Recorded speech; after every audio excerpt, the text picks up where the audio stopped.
ओम शांति। बाबा की अव्यक्त मुरली कई तरह के रहस्यों से भरी हुई है। जीवन में उपयोगी जो गुण हैं उन्हें बहुत ही गहराई से बताया है बाबा ने। अभी तक भक्ति मार्ग में हम केवल सुनते आए थे कि हमें गुण धारण करने हैं, लेकिन कैसे करने हैं, उनसे क्या लाभ होगा, कैसे एक गुण दूसरे गुण को भी लेकर आता है, ये बाबा ने हमें स्पष्ट किया है। जैसे अज्ञान काल में भी कोई बच्चों में जैसे कि बाप ही नजर आता है, उनके बोलचाल से अनुभव होता है कि जैसे बाप है। इसी रीति से जो अनन्य बच्चे हैं, उन एक एक बच्चे द्वारा बाप के गुण प्रत्यक्ष होने चाहिए और होंगे। कैसे होंगे, उसका मुख्य प्रयत्न क्या है? मुख्य बात यही है जो साकार रूप से भी सुनाया है कि याद की यात्रा। अव्यक्त स्थिति में स्थित होकर हर कर्म करना है। सामना करने में रुकावट कौन सी आएगी? सामना करने के लिए बीच में कामना विघ्न डालेगी। कौन सी कामना? मेरा नाम हो, मैं ऐसा हूँ, मेरे से राय क्यों नहीं ली, मेरा मूल्य क्यों नहीं रखा। यह याद रखना है, हमको कोई कामना नहीं करनी है, सामना करना है। अगर कोई कामना की तो सामना नहीं कर सकेंगे। अव्यक्त स्थिति में महान बनने के लिए एक बात जो कहते रहते हैं, वह धारण कर ली तो बहुत जल्दी और सहज अव्यक्त स्थिति में स्थित हो जाएंगे। वह कौन सी बात? हम अभी मेहमान हैं, क्योंकि आप सभी को भी वाया सूक्ष्म वतन होकर घर चलना है। हम मेहमान हैं, ऐसा समझने से महान स्थिति में स्थित हो जाएंगे। मेहमान समझना है, लेकिन महिमा में नहीं आना है।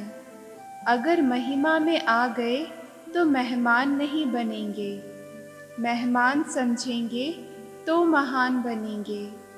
मेहमान और महिमा, लेकिन ज़रा सा अंतर भी अवस्था को बहुत नीचे ऊपर कर देता है। 3 बातें छोड़ो और 3 बातें धारण करो।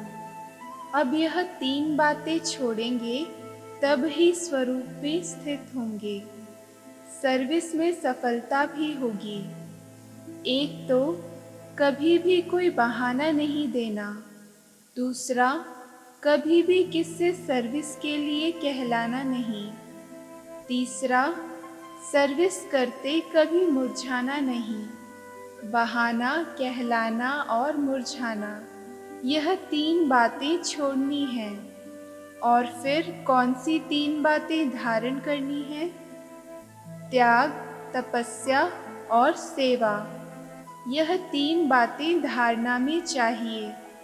तपस्या अर्थात याद की यात्रा और सर्विस के बिना भी जीवन नहीं बन सकती।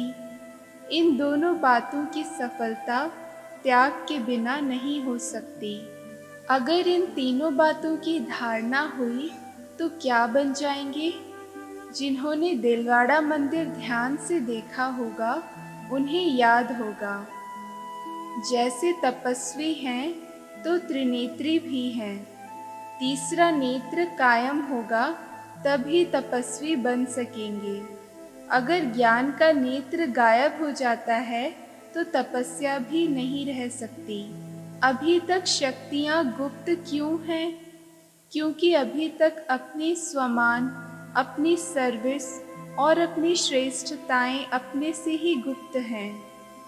अपने से ही गुप्त होने के कारण सृष्टि से भी गुप्त हैं। जब अपने में प्रत्यक्षता आएगी तब सृष्टि में भी प्रत्यक्षता होगी।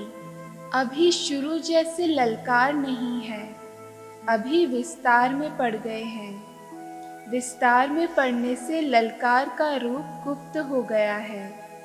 अभी फिर से बीज रूप अवस्था में स्थित होकर ललकार करो। उस ललकार से कईयों में बीज पड़ सकता है, लेकिन बीज रूप स्थिति में स्थित रहेंगे तो अनेक आत्माओं में समय की पहचान और बाप की पहचान का बीज पड़ेगा। अगर बीज रूप स्थिति में स्थित न रहे, सिर्फ विस्तार में चले गए तो क्या होगा? ज्यादा विस्तार से भी वैल्यू नहीं रहेगी, व्यर्थ हो जाएगा। इसलिए बीज रूप स्थिति में स्थित हो, बीज रूप की याद में स्थित हो, फिर बीज डालो। फिर देखना यह बीज का फल कितना अच्छा और सहज निकलता है। खास शिवरात्रि तक हर एक बच्चे को ऐसा समझना चाहिए जैसे शुरू में आप बच्चों की भट्टी के प्रोग्राम चलते थे। इसी रीति से हर एक को समझना चाहिए शिवरात्रि तक हमको याद की यात्रा की भट्टी में ही रहना है। बिल्कुल अव्यक्त स्थिति में स्थित रहने का, अपनी चेकिंग करने का ध्यान रखो। फिर इस अव्यक्त स्थिति का कितना प्रभाव निकलता है। मुश्किल नहीं है, बहुत सहज है। कारोबार में आते हुए भी भट्टी चल सकती है। यह तो आंतरिक स्थिति है। आंतरिक स्थिति का प्रभाव जास्ती पड़ता है। चारों ओर से बहुत कम बच्चे हैं जिन्होंने स्नेह का सबूत दिया है। बाप का बच्चों से कितना स्नेह था। स्नेह का सबूत प्रैक्टिकल में कितना समय दिया। खास अपनी तबीयत को भी न देखकर क्या सबूत दिया था। अपनी शारीरिक स्थिति को न देखते भी कितना समय खास सर्च लाइट देते थे। कितना समय स्नेह का सबूत दिया। अब बच्चों को भी रिटर्न में स्नेह का सबूत देना है। जो कर्म करके दिखाया वही करना है, नहीं तो अब तक यही रिजल्ट देखी है। इस बात में अपने दिल को खुश कर लेते हैं, उठे और बैठे, लेकिन वह रुहाब शक्ति स्वरूप की स्मृति नहीं रहती। शक्ति रूप के बदले क्या मिक्स हो गया है? सुस्ती। तो सुस्ती मिक्स होने से मुलाकात करते हैं, लेकिन लाइन क्लियर नहीं होती है, इसलिए मुलाकात से जो अनुभव होना चाहिए वह नहीं कर पाते हैं। ओम शांति।